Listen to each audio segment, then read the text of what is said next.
30대가 돼서야 내가 좋아하는 일을 찾기 시작합니다. 나는 뭘 좋아하지? 그런데 여기서부터 문제가 꼬이기 시작해요. 좋아하는 일을 최우선순위에 두고 접근하는 것에 대한 세 가지 문제점을 말씀드릴게요. 안녕하세요. 이너게임입니다. 저는 지금까지 1600분을 코칭하고 그중 약 300분의 직업을 찾아드렸습니다. 그냥 이 직업이 좋겠네요가 아니라 실질적으로 돈을 벌 수 있는 전략까지 마련해 드렸어요. 지금 30대시고 내게 꼭 맞는 직업을 찾고 싶으신 분들께서는 오늘 영상 꼭 끝까지 보셔야 합니다. 영상을 끝까지 보시면 이런 걸 얻어가실 수 있어요.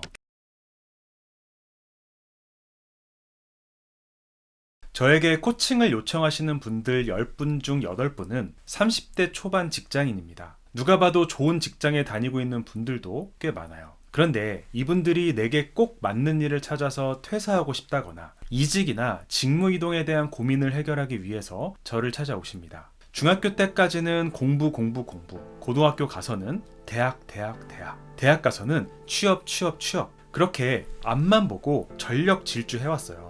그렇게 원하는 직장에 들어갔는데 막상 들어가고 나니까 이게 아닌 거죠. 내가 이거 하려고 지금까지 앞만 보면서 달려온 건가? 이 일을 계속하는 게 맞나? 일 자체에 아무런 즐거움을 느끼지 못하는 게 있고 5년 뒤, 10년 뒤 선배들을 보고 있으면 그게 나의 라이프 스타일이 될 텐데 그것도 별로 좋아 보이지 않는 거죠. 그제서야 남들이 정해준 길, 사회가 정답이라고 깔아준 길 말고 나에게 맞는 일을 찾기 시작합니다. 물론 저도 똑같은 고민을 했어요. 정말 가고 싶던 기업에 입사했는데 입사하자마자 퇴사가 하고 싶더라고요. 제 자신에 대한 아무런 이해 없이 그냥 돈만 쫓아서 하게 된 그 일이 정말 안 좋은 선택이었다는 걸 입사하고 나서야 알게 됐습니다. 나가고 싶어서 정말 발버둥을 많이 쳤어요. 답을 찾아가는 과정에서 진지하게 공부하다 보니까 직업상담사 자격증, 강점 코칭 자격증도 따게 된 거죠. 정말 많은 시행착오 끝에 답을 찾았고 지금은 다른 분들이 답을 찾는 걸 돕고 있습니다. 이 영상을 보고 계신 분들도 비슷한 상황이지 않을까 해요. 그래서 30대가 돼서야 내가 좋아하는 일을 찾기 시작합니다. 나는 뭘 좋아하지? 그런데 여기서부터 문제가 꼬이기 시작해요. 좋아하는 일을 최우선순위에 두고 접근하는 것에 대한 세 가지 문제점을 말씀드릴게요. 첫째, 좋아하는 일을 찾겠다고 하지만 내가 진짜로 좋아하는 일은 직업으로 고려하지 않는다는 겁니다. 이게 무슨 말이냐 하면 좋아하는 일 중에 돈이 안 될 것 같은 일은 제외하고 생각하는 거예요. 예를 들면 이런 식이에요. 내가 제일 좋아하는 거 누가 뭐래도 글쓰기지. 그런데 요즘 글쓰기로 먹고 살기는 힘들잖아. 이거는 제껴두자. 그 다음 뭘 좋아하지? 나는 영어 하는 거 좋아하고 조금만 갈고 닦으면 통 번역가도 될 수 있을 것 같은데 이제는 이거 AI가 다 해주니까 이거 하다가 굶어 죽을 수도 있겠다. 이거 제외. 그 다음 뭘 좋아하지? 나는 손으로 뭐 만드는 거 좋아하니까 이거를 한번 배워서 제대로 한번 해보자. AI에 대체될 일도 없고 내가 좋아하면서 돈도 되고 시대의 흐름에까지 맞는 일을 찾다 보니까 진짜 내가 좋아하는 일은 제껴두고 세 번째로 좋아하는 일, 네 번째로 좋아하는 일을 직업으로 고려하게 되는 거죠. 세 번째, 네 번째면 사실 그렇게 좋아하는 일도 아닐 거예요. 그러면 막상 시작해도 금방 질려버립니다. 둘째, 좋아하는 걸 일로 한다는 것에 대한 현실 감각이 부족한 경우가 많습니다. 나는 아이를 좋아하니까 어린이집 교사가 되면 좋을 것 같아. 어린이집 교사가 아이를 돌보는 일을 얼마나 할까요? 아마 절반도 안 될 겁니다.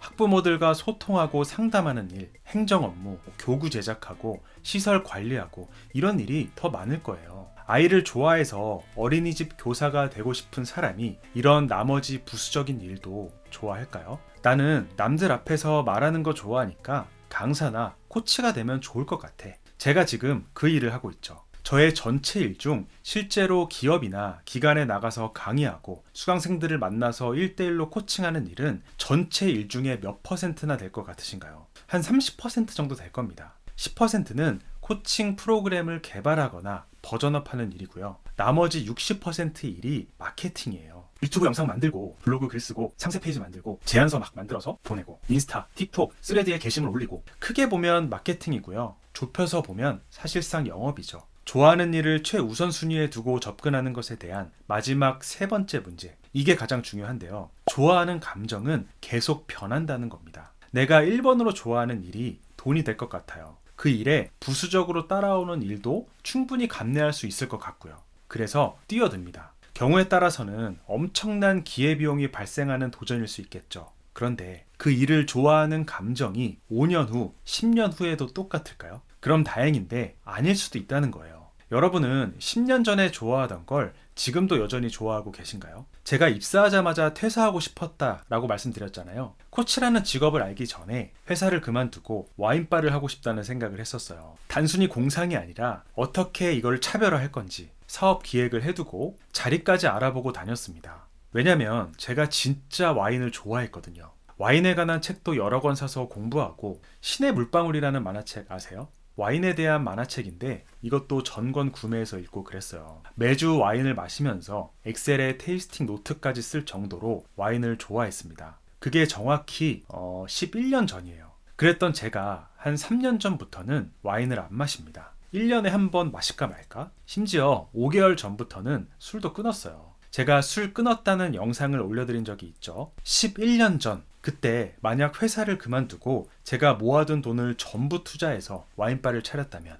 어떻게 됐을까요? 아마 코로나 때 다 털리고 망했겠죠. 지금 코치라는 이 직업도 만나지 못했을 거고요. 좋아하는 감정은 계속 변합니다. 이렇게 변하는 것에 투자하는 건 너무 위험해요. 그럼 좋아하는 거 말고 뭘 찾아야 할까요? 여러분이 잘하는 일을 찾아야 합니다. 좋아하는 일은 계속 바뀌지만 내가 잘하는 일, 즉 재능은 바뀌지 않기 때문이에요. 더 정확하게 말하면 15세가 지나면 거의 바뀌지 않습니다. 나는 잘하는 게 없는데요? 이런 생각 드시죠? 아닙니다. 내 강점이 뭔지 진지하게 찾아보지 않은 게 첫 번째고요. 그걸 찾았다고 해도 제대로 뛰어들어 보지 않은 게 두 번째입니다. 연구 결과 하나를 소개해 드릴게요. 학교에 보면 글씨를 빨리 읽는 친구들이 있고 글씨를 좀 천천히 읽는 친구들이 있잖아요. 연구팀이 학교에서 학생들을 두 그룹으로 나눴습니다. 글씨를 천천히 읽는 그룹, 글씨를 빨리 읽는 그룹. 그리고 이 두 그룹 학생들한테 똑같은 속독 훈련을 시켰어요. 글씨를 천천히 읽었던 그룹 학생들은 훈련을 받기 전에 분당 90자를 읽었었는데 훈련을 받고 나서 분당 150자를 읽게 됐습니다. 좀 늘었죠? 애초에 글씨를 빨리 읽었던 학생들은 훈련을 받기 전 분당 350자를 읽었어요. 이 학생들은 훈련을 받고 나서 몇 자를 읽게 됐을까요? 5초의 시간을 드릴 테니까 한번 예상해 보시기 바랍니다. 네, 분당 2900자를 읽게 됐습니다. 어마어마하죠. 여기서 뭘 알 수 있나요? 재능이 있는 영역에서 훈련했을 때 그 효과는 배가 된다. 많은 분들이 내 강점에 제대로 뛰어들어서 키워보지도 않고 내 재능은 이 정도야, 대단하지 않아 라고 생각해요. 왜냐면 주변에 이런 사람들이 보이죠. 내가 잘하긴 하는데 그렇게까지 차이는 안 나. 이런 사람도 보이죠. 어나더 레벨. 하지만 어나더 레벨이 아니에요. 내 재능 영역에서 제대로 뛰어들어 본다면 나도 어나더 레벨이 될 수 있는 거예요. 자, 그럼 내 재능 영역이 어디인지 어렴풋하게 말고 제대로 파악해 봐야 하잖아요.